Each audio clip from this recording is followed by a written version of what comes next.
Because when that last scenario happened with those kids in Connecticut, that was the worst. You know, when you have innocent kids that have nothing to do with anything. Diddy late nights, anything can happen. I'm just vibing. Folks, get ready for the tea about Diddy because it seems like Snoop Dogg is serving it hot and wild. While the bad boys' empire is crashing down, more and more folks step up with some crazy receipts and stories about those notorious parties fueled with substances and illegal activities. And it's finally the time for Snoop Dogg to chime in because he's been in the business for as long as Diddy has, and he surely knows a lot about what was happening behind the closed doors. And apparently, he's thrilled to see the man finally getting what's coming to him. We all know they've never been friends, and with Diddy finally behind the bars, Snoop's letting everyone know just how deep the bad boy drama runs. But I believe rapping is a little bit different because it comes from a culture where, you know, that's not accepted. The tension between those two has been brewing since forever. If you want to trace when it all began, you need to come back to the 90s when the whole East Coast-West Coast beef was popping off. Apparently, Diddy got his taste for freaky activities back in those days. The streets were talking, and it all started with Wendy Williams dropping bombs about Diddy's personal life and even getting fired for that. You can understand the level of danger the industry folks have been in. And when Diddy was in the prime of his power, no one could spill a single thing about his activities. As it's now mentioned in his indictment, Combs mistreated, threatened, and coerced women and others around him to fulfill his intimate desires, protect his reputation, and conceal his conduct. That was a dangerous narrative to push back in the days, and it explains why all these folks like Snoop are coming forward with their stories only decades after. 3 decades. 80s, 90s, 2000, 2010s. As Diddy's reputation seems to be taking a hit with the investigation full speed, hundreds of new lawsuits piling up and more allegations about what he has been doing to others surfacing, it's clear he's done forever, like Red Kelly, Epstein, and Weinstein before him. Meanwhile, Snoop is living his best life as a businessman, and finally, he's not afraid to speak his mind on what's happening in the industry. The newly emerged mogul has echoed claims about certain high-profile celebs in the industry, suggesting their extravagant parties might have hidden agendas to mistreat young male artists, and it's been plaguing the hip-hop for years. You know, yeah, some wrong things are going to happen, but we're going to do more right than wrong. As you probably know, Diddy was giving away contracts and promises to young artists in exchange of personal favors, and the alleged list of his victims include teenage Usher and Justin Bieber.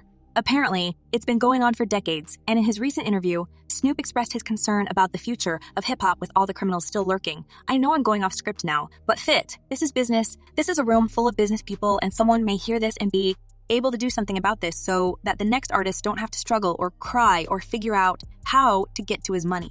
Many young artists have been silenced, whether by threats or money, but it looks like the truth is already here, and considering that Diddy was denied bail several times, it's now the time to freely expose all his vile secrets without fear. No, we didn't know what to do at that point because, Puffy is a very powerful person. But here's the thing about Snoop. It's not like many folks believe what he says. He has connections among the criminal rings of the rap industry, and apparently he's been close to Diddy in the past few years, when Snoop solidified his position in hip-hop after he acquired his former label. Guess who was the first to call him and congratulate with this achievement? Diddy had a FaceTime call with Snoop where the bad boy congratulates Snoop on the big win, saying, "Congratulations, King, great move, great move, great move." They even teased a possible collab together, but it looks like things took a sour turn for Diddy just a few months after. Apparently, seeing his downfall and involvement in all kinds of shady activities, a lot of people distanced themselves from this man, and Snoop was the first brave one to spill it all. Get a piece of What? A piece of mind. Peace of mind. A peace of mind that we've done our job. Now, many folks know that Snoop is sly as a fox, and there's probably some truth in what he says. But here's the thing, he's lost his credibility among his own fans. As one person commented, "Funny how Snoop's story always changes." And another user added, "Instincts say that Snoop is a slimy dude and he knew what actually happened and he didn't say a word because he stood to make some money." But Snoop actually some bad energy to harbor against Diddy, and it all can be traced back to the demise of the rap legend Tupac. Even though there's no hard proof that Puffy played a role in shooting the rapper, it still remains just whispers and speculation. Snoop cannot get over the fact that his good friend fell the victim of the industry games. Well, Pac said to me from that moment on. And this couldn't be a better timing to spill it all. Diddy's world is basically falling apart. More and more disturbing allegations are surfacing about him and his accomplices. Among them are substance dealing, manipulation, coercion, and even trafficking. That Diddy secretly filmed his parties to use the footage as blackmail to control or have some sort of leverage against the participants. The real world of Diddy is a whole lot darker than anyone ever knew. In November 2023, his darkest secrets made it way to the surface when Cassie dropped a lawsuit that shook the industry to its core. She came out with a story that was pure nightmare fuel. We're talking years of manipulation and control. She claimed Diddy not only beat her, but also forced her into substance use, keeping her locked up in hotel rooms for days until her bruises faded. But surprisingly, Cassie's claims were supported by other victims of the bad boy, both men and women. Diddy's own producer Rodney Lil Rod Jones put him on blast too, calling this man a monster and exposing the unwanted touching and other disgusting intimate advances. Sometimes, Diddy would request certain works to be done. Before Cassie came forward with her wild claims, it felt like the whole industry has been turning a blind eye to whatever mess Diddy's been orchestrating behind closed doors. And no wonder that his former allies are scrubbing their social media posts and don't give any comments. But on the other hand, plenty of brave artists and industry insiders are coming out now, admitting they always felt uneasy around Diddy and share their own stories of alleged invitations to freak-offs. His erratic, controlling, and just plain weird behavior even got caught on camera. There was this one cringe-worthy moment on Drink Champs where Diddy got a little too friendly with rapper Fabulous, calling him daddy in a creepy, suggestive way.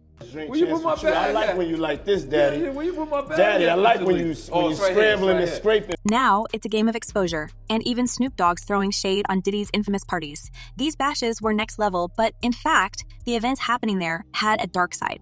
As one of the girls who was personally invited to one of Diddy's events recalled, my friend asked him what hotel he was staying at, and he was like, "Actually, I'm having a party. You girls should come." I told him, we don't have rides. We're underage. He was like, "Oh, I don't check kids at my party."